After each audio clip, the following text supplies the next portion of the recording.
Hi, welcome to Psych 300 Health Psych. I'm Amanda Price. I'll be facilitating the course this semester. And this is really one of my favorite courses. We're looking at health and well-being with an examination of how our physiology, our psychology, and our culture all influence health and well-being.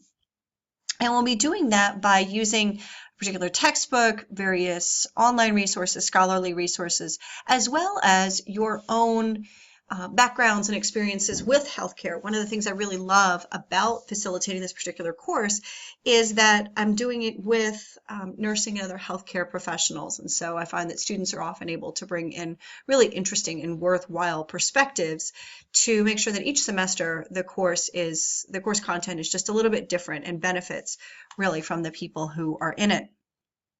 So just to introduce myself, again, I'm Amanda Price. And I would certainly welcome the opportunity to engage with you, whether it's by phone, in person, or through email or text. I really do encourage you, when you have questions or concerns, or you simply maybe want to chat about your project or a particular question you might have about the course, please don't hesitate to reach out to me. We can connect in person, or if you like, we can connect online. I'll set up a special discussion board whenever I am available on Wednesday evenings and Sunday afternoons so that we can connect anytime that you have questions or concerns. Now, I gave you the short bit about what the course was about.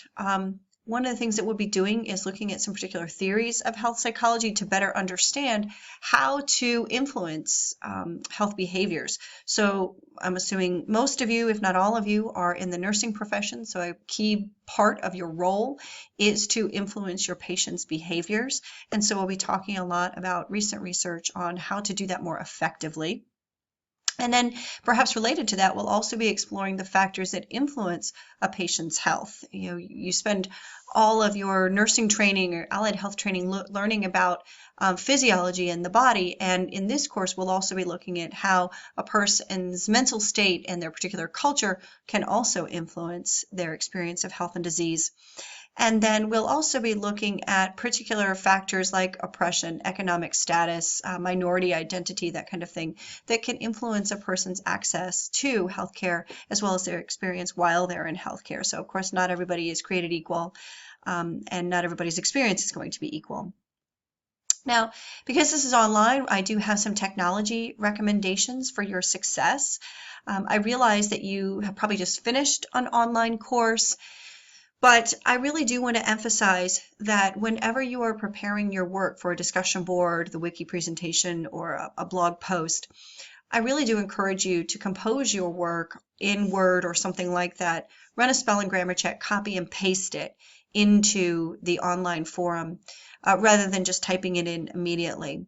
One thing, of course, is that if we do lose our internet or you have some type of tech problem, you have your information already saved. Another issue, of course, is that composing it elsewhere gives you the chance to proofread and to run a spelling and grammar check to make sure you're submitting quality work. I would also recommend that when you're saving your work, strongly urge you to save it with something like Dropbox.com, or if you want to use your PA College account. I personally save everything onto Dropbox. That way, if I spill coffee on my computer, or I'm working at Panera and somebody steals my computer, I still have everything because it's saved on the proverbial cloud. And I have had people, their computer crashed, or in one case somebody did steal another person's computer, and they were really out of luck with a particular paper they were working on. So really consider saving your work to the cloud if you're not already. And if you haven't already done this, definitely check to make sure that your computer is operating at its best state to run Blackboard. And when you're taking the quizzes, I encourage you to do that through Google Chrome as opposed to Firefox or Explorer, because the quizzing functions do work better in Google Chrome.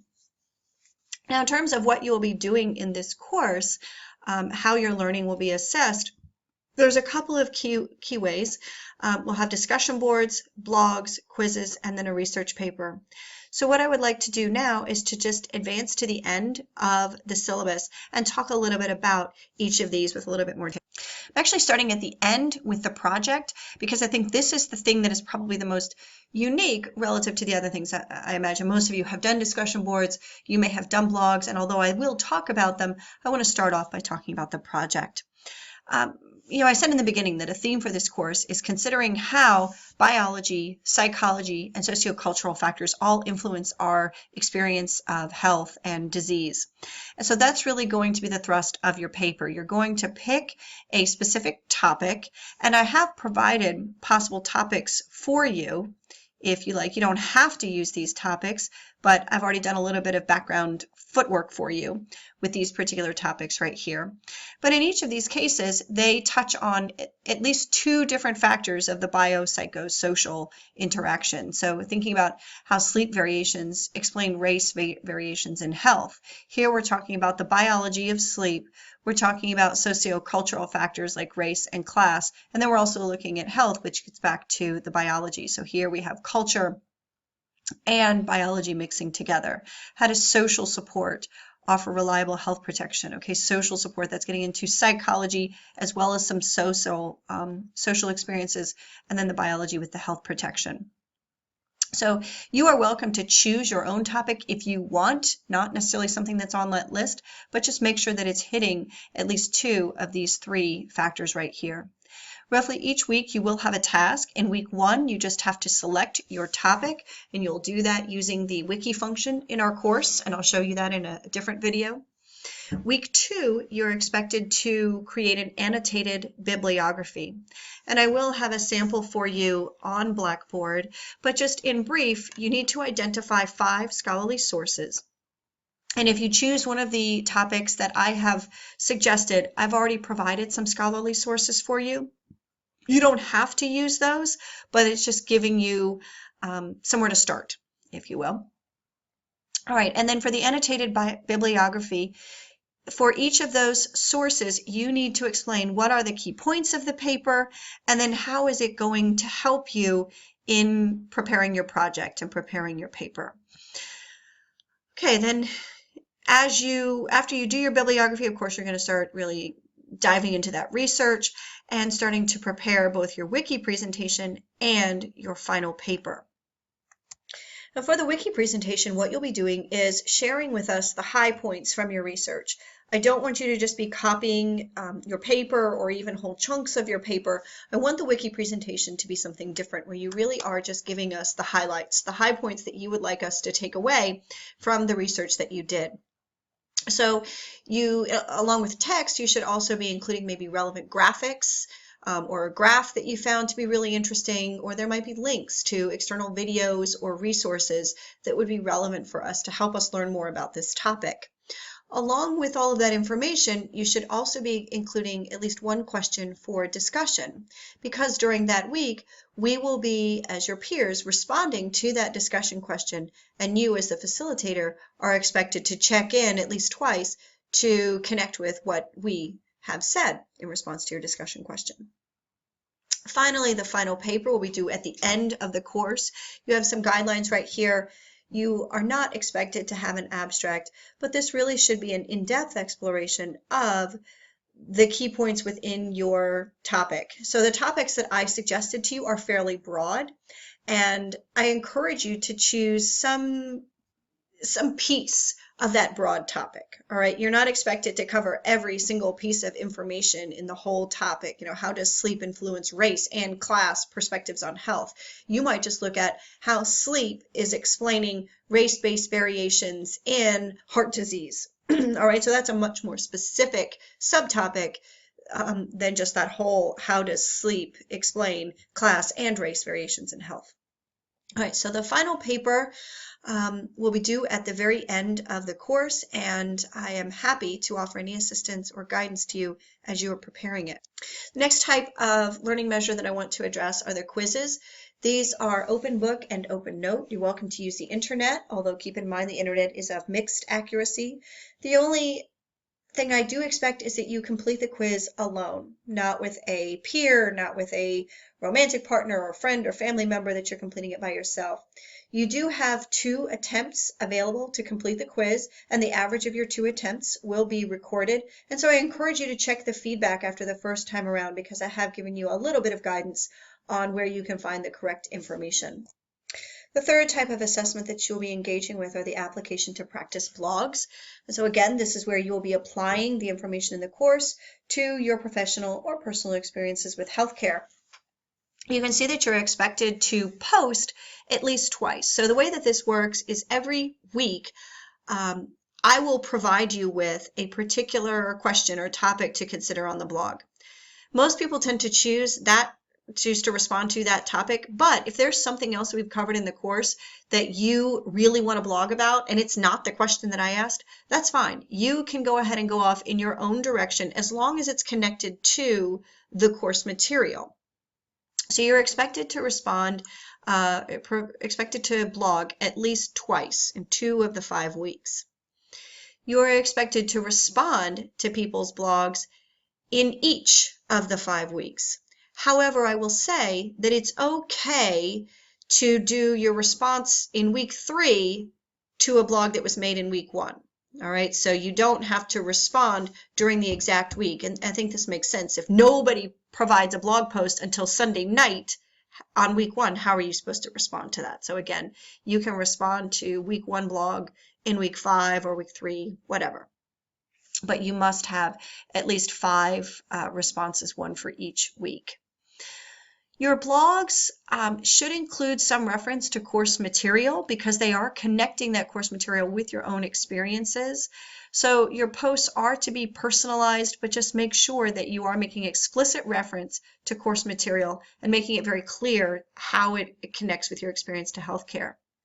And then in the responses, and this is true both for the blog response and the discussion board response, you need to make sure that you are extending or building upon what has already been said. So you don't want to echo what the original post said. You want to add a new idea, provide a question, and offer your own thoughts to that question, provide some type of additional resource. So make sure that you are adding something to the conversation. All right, and finally we get to the discussion boards. We will have a discussion board topic each week, and you are expected to engage with that discussion board topic each week. The way that it is typically set up is I will provide you with a case description or a case study, and there will be subtopics for each of those cases. And I've designed it so that each person should be reserving their particular topic, and then you will become the expert or pseudo-expert in that topic and share your information. So rather than everybody writing on the same exact topic, each person will be making a unique contribution. So your first post must be made by Thursday evening, and you should have at least 1 response that is made after that deadline right there. So you need 2 responses total along with your post, but you need to make sure that at least 1 of those responses is being made after the deadline. So that's what this is right here. At least 1 response must be posted after Thursday night. All right, so your content post, you need to make sure, of course, that you are answering the question that is posed in the assignment, that you are making explicit reference to the case that I have created, and that you're making explicit reference to course material or an external resource that you found, a reliable source that you found online. This needs to be posted by Thursday evening, it needs to be at least 300 words, and it needs to have some type of reliable resource that you are making reference to. And then the responses, much like the blog responses, need to extend what that original post said. However, the discussion board responses do need to be made essentially within the week of that given assignment. So week 3's response needs to be made within week 3, although you do have until Monday morning of the following week to do it. So each week runs from essentially Sunday afternoon to a week later, Monday morning. All right, so now that I've reviewed all of the primary ways that your learning will be assessed, I'll just briefly go over the schedule. In our first week, we're going to be talking about these theories of health psychology and how they apply in healthcare, and we'll get into how you can positively influence patient behavior. In week 2, we'll be talking about the 2 most problematic risky behaviors. In week 3, we'll be looking at cancer and chronic pain and how we might use psychology to help manage chronic pain. Week 4, and this is where some of those project topics will come in. We'll be covering stress prevention and stress management. And then finally, week 5, this is the remainder of the project topics, understanding and preventing metabolic syndrome. So if you come up with one of your own topics, you need to make sure that it's relevant to either week 4 or week 5.